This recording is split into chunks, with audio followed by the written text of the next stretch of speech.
Use any ATM of your convenience and stand a chance to win gold sovereigns. Lankapay.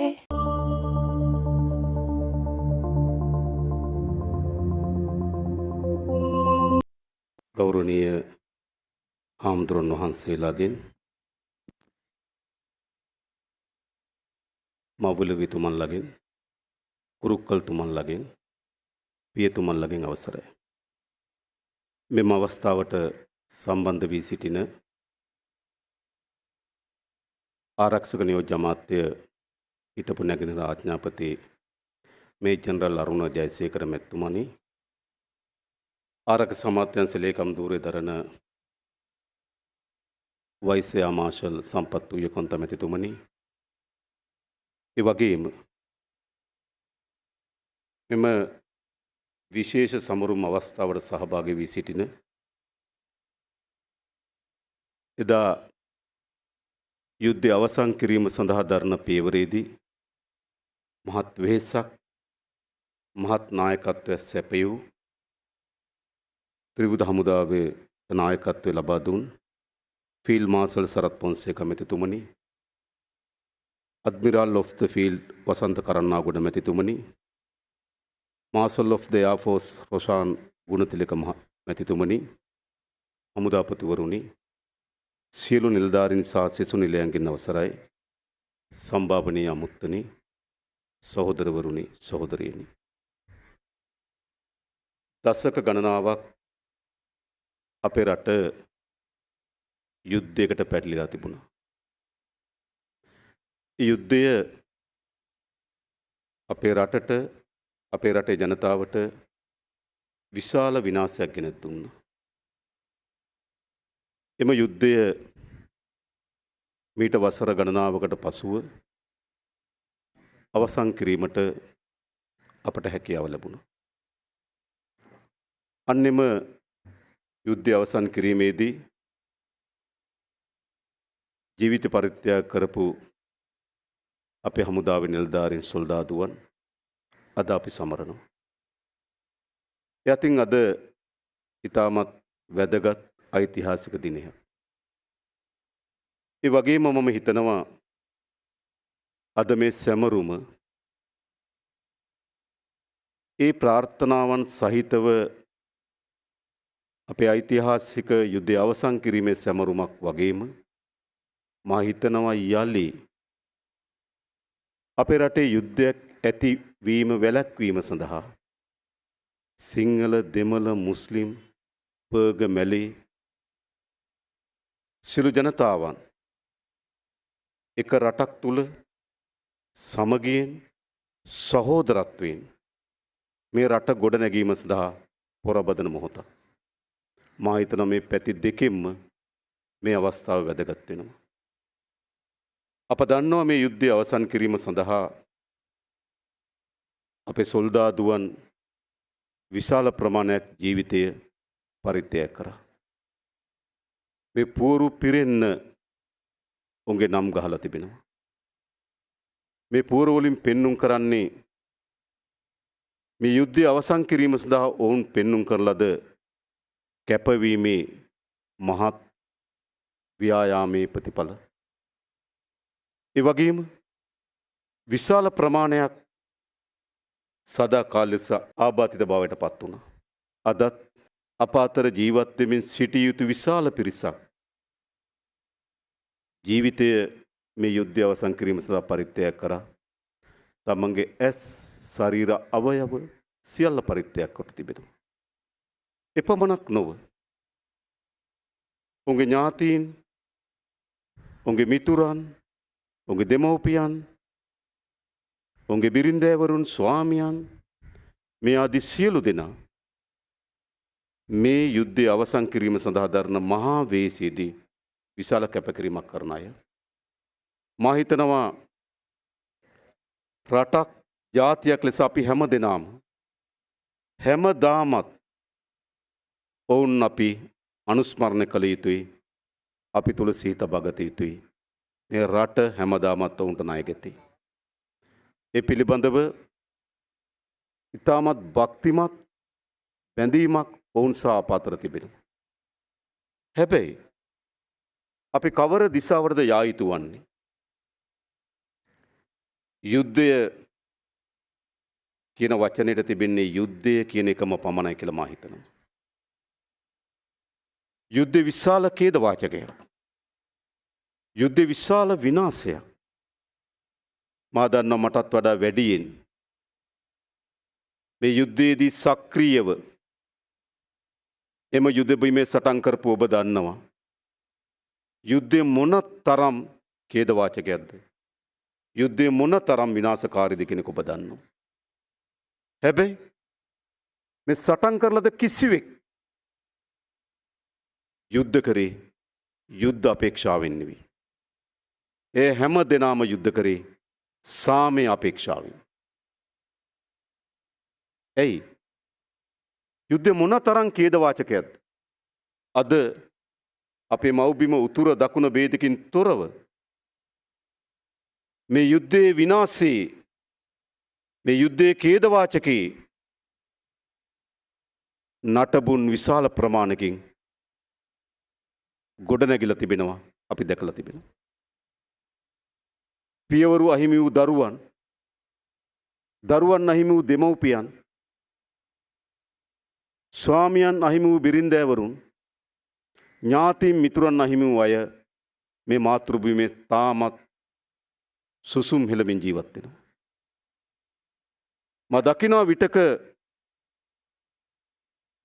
මේ ලියා තිබෙන නමක අසල තමගේ පුතාගේ නම තිබෙනවාද? තමගේ ස්වාමියාගේ නම තිබෙනවාද? තමගේ දරුවාගේ නම තිබෙනවාද? තමගේ පියාගේ නම තිබෙනවාද කියලා ඇඟිලි තබමින් මේ නාම පූර්වේ නම් හොයනවා. ඒ අපේ අම්මලාගේ, අපේ බිරින්දෑවරුන්ගේ, අපේ දරුවන්ගේ වේදනාවේ ප්‍රමාණය. ඔවුන් අභිමානයක් සහිතව එහෙත් වේදනාවෙන් තමගේ ඥාතීන් සොයනවා තාමත්. මෙහි විතරද? උතුරත් එහෙමයි. තමන්ගේ දරුවා, තමන්ගේ ස්වාමියා අහිමි වූ අය ඡායාරූපයක් පාරේ තබාගෙන තමන්ගේ ස්වාමියා, තමන්ගේ දරුවා පිළිබඳ විලාප දෙනවා. සෑම දෙමව්පියෙකුටම තමන්ගේ දරුවා දරුවෙක් උනහ පොළුවට තමන්ගේ දරුවා මැණිකක්. ඒකයි ඇත්ත. එහෙමනම් එවැනි විශාල ඛේද වාචකයකට මුහුණ දීපු මාතෘභූමියක් හැටියට වර්තමානයේ ජීවත් වෙන අපේ වගකීම වන්නේ කුමක්ද? අපේ වගකීම වන්නේ යලි එවැනි පන්නේ යුද්ධයක් අපේ රට තුල ඇතිවීම වැළැක්වීම මේ මොහොතේ ජීවත් වෙන අපේ වගකීම. අපේ પરම්පරාව යුද්ධ කරගෙන තිබෙනවා. අපේ પરම්පරාව ගහගෙන තිබෙනවා. අපේ પરම්පරාව අතර සැකේ, කෝපය, වෛරය පැතිරලා තිබෙනවා. හැබැයි අපි අපේ දරුවන්ගේ પરම්පරාවට යුද්ධ නොකරන රටක්, ගැටුම් ඇති නොවන රටක්, සැකය, කෝපය, වෛරය වෙනුවට සහෝදරත්වයේ බැඳීම, ආදරය, ප්‍රේමය තිබෙන රටක් අපි නිර්මාණය කළ යුතු නැද්ද? අපි ඉතිහාසයේ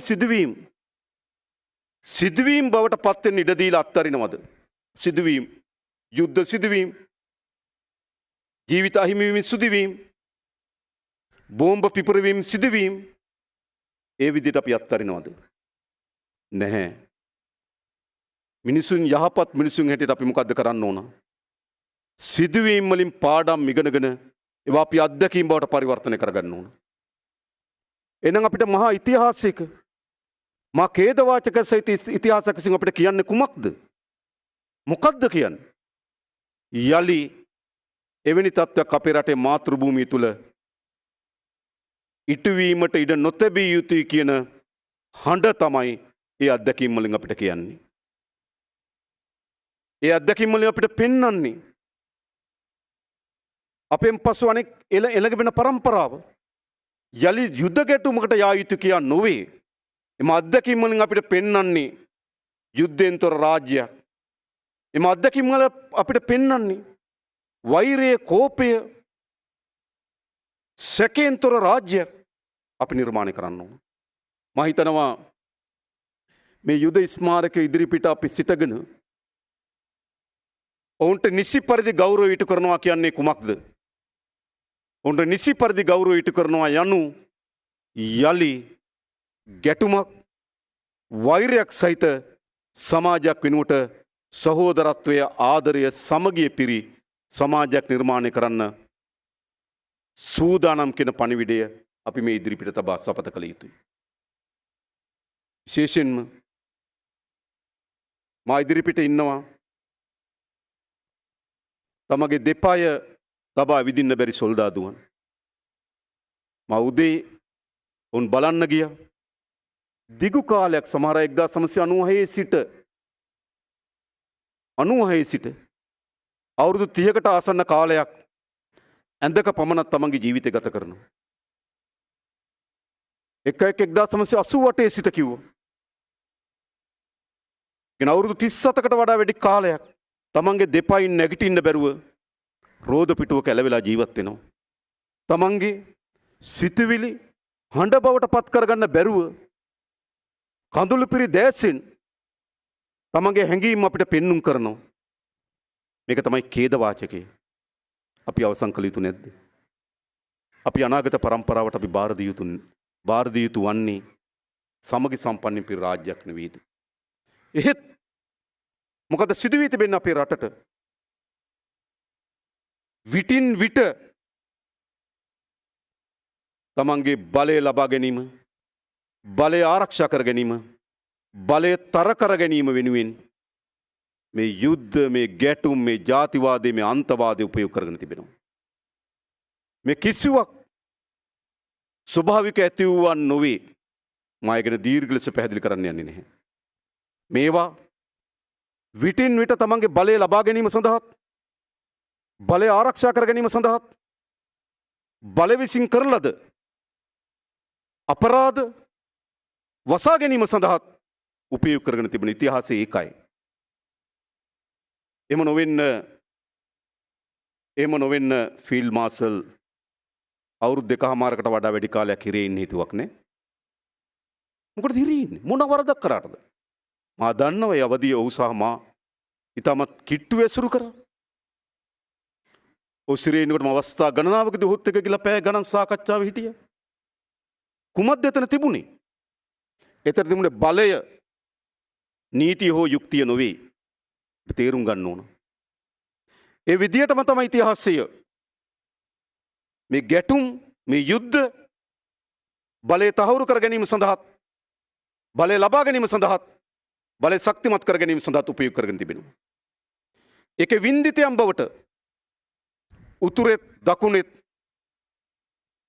අපේ දරුවෝ පත් වී තිබෙනවා. මම අද ඉම රණවිරු සිරිවෙන ජීවත් වෙන දරුවන්ගෙන් ඇහුවා උන් කොහෙද කියලා. සමහර අය මට හම්බුනේ වලපනේ, සමහර අය මොනරාගල, සමහර අය රිකිල්ල ගස්කඩ, සමහර අය අම්පාරේ. කවුද මේ? අපේ ගම්වල දරුවෝ මෙවැනි යුද්ධයක් ඇතිවීම සඳහා කිසිදු සාධකයක් නොසැපෙව්පු, බලය ලබා ගන්න හෝ බලය ආරක්ෂා කර ගන්න හෝ ජාතිවාදය අන්තවාදය වපුරපු නැති, ඒ වෙනුවෙන් වැඩ නොකරපු අපේ ගම්වල අම්මලා තාත්තගේ දරුවෝ මිය ගියා. මෙහෙත් එහෙමයි, එහෙත් එහෙමයි. බලය වෙනුවෙන් ගිල බලන්න වැලිවැටි තුරේ මිය ගිහින් තියෙන සාමාන්‍ය අම්මා තාත්තගේ දරුවෝ බල පොරය. මේක තමයි අපිට කැඳවා තිබෙන විනාශය. එනිසා අපි හැම දෙනාම උස්සඩින් තේරුම් ගත යුතු තිබෙනවා යුද්ධය යනු ඛේදවාචකයක්. යුද්ධය යනු විනාශයක්. හැබැයි සමහර අය නැවත නැවත පරාජිත ජනතාවගෙන් ප්‍රතික්ෂේප වුණු කණ්ඩායම් හිතනවා යුද්ධය යනු ආස්වාදයක්. යුද්ධය ආස්වාදයක් නෙවෙයි. යුද්ධය යනු මිහිරි අත්දැකීමක්. ඒ ඔවුන්ට පොදු සමාජයට එහෙම නෙවෙයි. එනිසාද අපි මොකද්ද කළ යුතු වන්නේ? අපි තව දුරටත් බිය විය යුතුද මේ බොල් හඬට? අපි හැමදෙනාම එක විට නැගිට සාමය අවශ්‍යයි කියලා අපි හඬ නොනැගිය යුතුද? අපේ හදවත, අපේ ප්‍රකාශයන්, අපේ ප්‍රවේශය, අපේ වැඩ මේ සියල්ල අපි පෙළගස්සන්න ඕන සාමය වෙනුවෙන්. හැබැයි සාමය පාවාදීමේ ලකුණක් බවට පත් වෙමින් තිබෙනවා.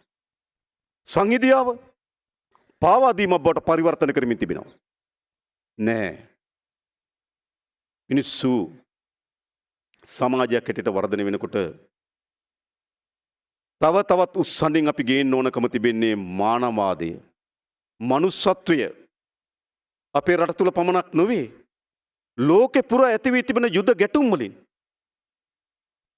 ලෝකෙට මොකද්ද අත්පත් කොට දී තිබෙන්නේ? ජයග්‍රහණද?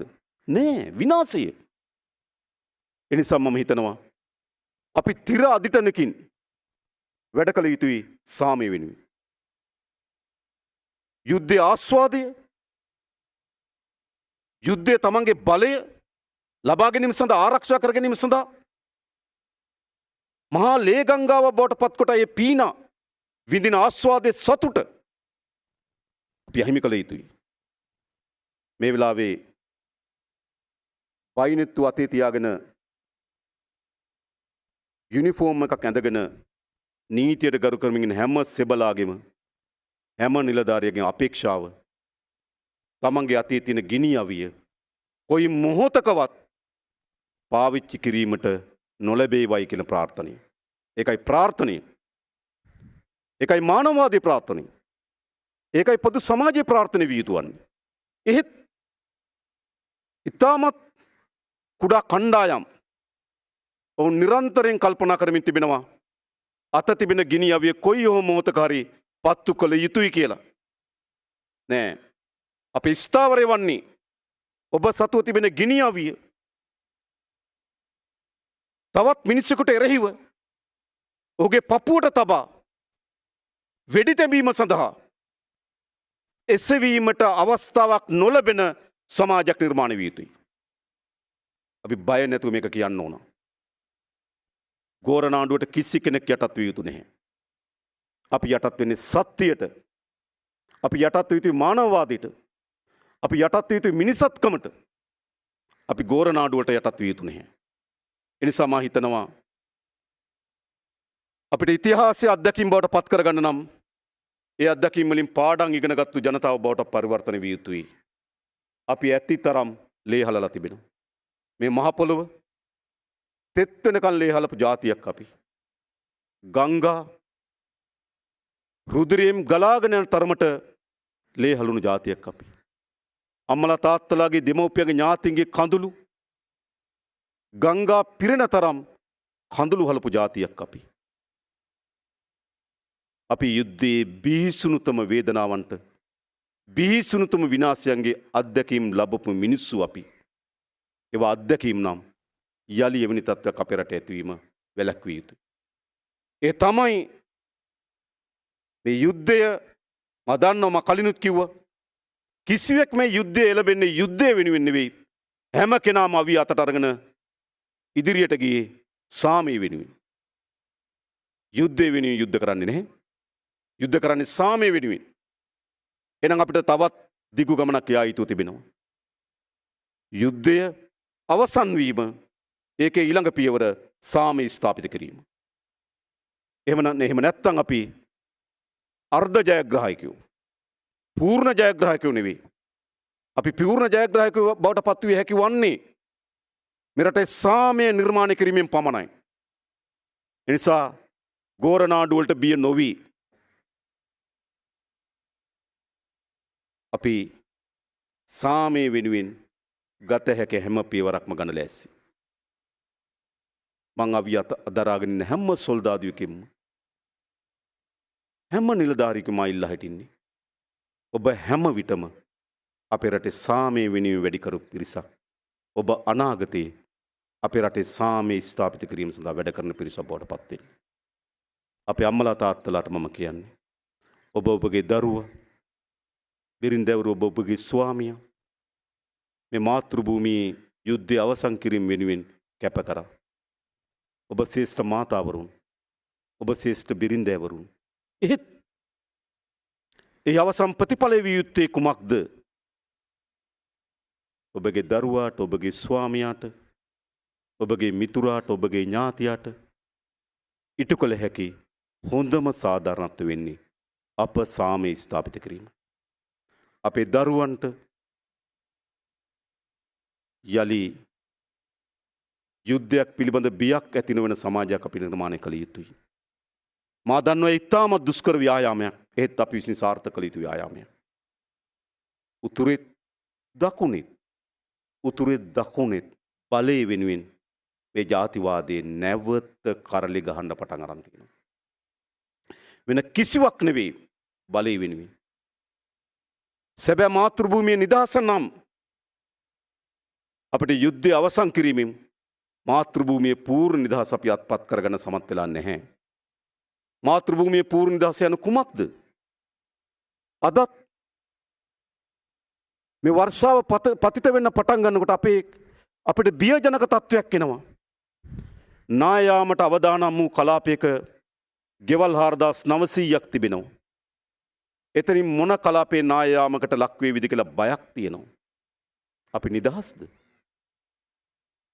අදත් ලෝකේ කුමන තැනක හෝ කුඩා හෝ ගැටුමක් ඇති වුණොත් අපේ රටේ ආර්ථිකයට, අපේ රටේ ජන ජීවිතයට මොනතරම් බලපෑමක් කරයිද කියලා අපිට බියක් තිබෙනවා. අපි නිදහස්ද? අපි ආර්ථික වශයෙන් බංකොලොත් වුණු රාජ්‍යයකට කොයිද නිදහසක් තිබෙන්නේ? කොයි සූරිභාවයක් තිබෙන්නේ? අද අපි ආර්ථිකයේ ස්වරිභාවය අහිමි කරගත්තු ජාතියක්. ඒක ඇත්ත. අපිට අපේම වූ ආර්ථික තීරණ ගැනීම සඳහා ශක්තිමත් ආර්ථිකයක් නොමැති ජාතියක්. එනිසා මේ මාතෘභූමිය ලෝකෙ ඉදිරිපිට අභිමානවත් රාජ්‍ය බවට පරිවර්තනය කරන්නම් මේ ආර්ථික පරිවර්තනය අපි අත්පත් කරගත යුතුයි. නීතිය විධානයේ ආධිපත්‍යය කුමන දුෂ්කරතා මත හරි මේ රාජ්‍ය ස්ථාපිත කළ යුතුයි. මේ රටේ රාජ්‍ය පාලනය පිළිබඳව ලෝකය ඉතාමත් ප්‍රශංසා මුඛයෙන් කතා කළ යුතුයි. අපේ රටේ අපරාධ කුඩු වසංගත වලින් තොර රාජ්‍යයක් අපි නිර්මාණය කළ යුතුයි. ගැටුම් නැති, අවිශ්වාස නැති, වෛරය නැති රාජ්‍යයක් අපි නිර්මාණය කළ යුතුයි. එතන තමයි අපිට මව්බිමේ පූර්ණ නිදහසත්, මව්බිමේ ශක්තිමත් සූරිභාවයක් අපිට නිර්මාණය වෙන්නේ. එම නැතුව සූරිභාවය හුදු කඩදාසිය ඇතුලේ තියෙන වාක්‍ය පමණක් බවට පත් නොවිය යුතුයි. ඒක මේ මාතෘභූමියේ යථාර්ථය බවට පත් කරන්න ඕන. මා දන්න ඔබ අපි තාමත් වගකීමෙන් කියනවා. මේ මාතෘභූමියට අපි අනුලංඝනීය ලෙස ප්‍රේම කරනවා. ඒක බිඳින්න බැරි ප්‍රේමයක්. ඒ වගේම මේ රටේ ජනතාවට අපි අනුලංඝනීය ලෙස ප්‍රේම කරනවා. අපිට තිබෙන වමනාව මේ මාතෘභූමිය ලෝකේ උසස් මාතෘභූමියට පරිවර්තනය කරන්නත් මේ ජනතාව ලෝකේ උසස් ජන ජීවිතයක් ගත කිරීම සඳහා ගොඩනැංවීම. ඒ සඳහා අත්‍යවශ්‍ය සාධකය සාමය, සංහිඳියාව. ඒ නිසා මා හිතනවා මේ අවස්ථාවේදී අපි සාමය හා සංහිඳියාව වෙනුවෙන් ගත හැකි හැම තීරණයක්ම නිර්භීතව ගත යුතුයි කියලා මා විශ්වාස කරනවා. ඒ වගේම මේ මා ඉදිරිපිට තියෙන ස්මාරකය එම ආකෘතිය නිර්මාණය කරෙත් අපේ ෆීල්ඩ් මාර්ෂල් සරත් පොන්සේක මැතිතුමා බව ඔහු මට ප්‍රකාශ කළා. මේ ස්ථාවරත්වය, ආරක්ෂාව, අපේ දිවිදුන් සෙබළුන්ගේ අධ්‍යාත්මය, උන්ගේ අභිමානය, මේ සියල්ල මේ කුළුණ තුල කැටි වී තිබෙන බව ඔහු මට ප්‍රකාශ කරා. එනිසා මම හිතනවා අපි උන්ගේ අධ්‍යාත්මය, ඔවුන්ගේ වීරිය, ඔවුන්ගේ නිර්භීතභාවය, ඔවුන්ගේ පරිත්‍යාගය අපි අපේ ජීවිතවලට කැටි කරගන්න ඕන. ඒ කුමක් වෙනුවෙන්ද? වඩා සුබවාදී රාජ්‍යයක් නිර්මාණය කර ගැනීම වෙනුවෙන්. ඒ වෙනුවෙන් අවසාන වශයෙන් මේ යුද්ධය අවසන් කිරීම සඳහා ජීවිත පරිත්‍යාග කළපු විරුවන්ට, ඒ වගේම සදාකාලික සහභාගී බවට පත් වෙලා තිබෙන අපේ සොල්දාදුවන්ට, අපි ඔබ හැමදාමත් අපේ හදවත් තුළ අනුස්මරණීය ලෙස සමරනවා. ඔබ විසින් පෙන්වා දෙන ලද කැපකිවීම, ඔබ විසින් පෙන්වා දෙන ලද පරිත්‍යාගය, ඔබ විසින් පෙන්වා දෙන ලද අප්‍රතිහත ධෛර්යය මේ රට ගොඩනැගීම සඳහා අපිට විශ්වාසය බවට පත්වේවි. ඒ වෙනුවෙන් අපි හැම දෙනාම එක්ව නව සටනක් තියත් කරමු. ඒ වෙනුවෙන් සියලු දෙනාට සුබ ප්‍රාර්ථනා කරමින් මම නතර වෙනවා. බොහොම ස්තුතියි හැම දෙනාටම.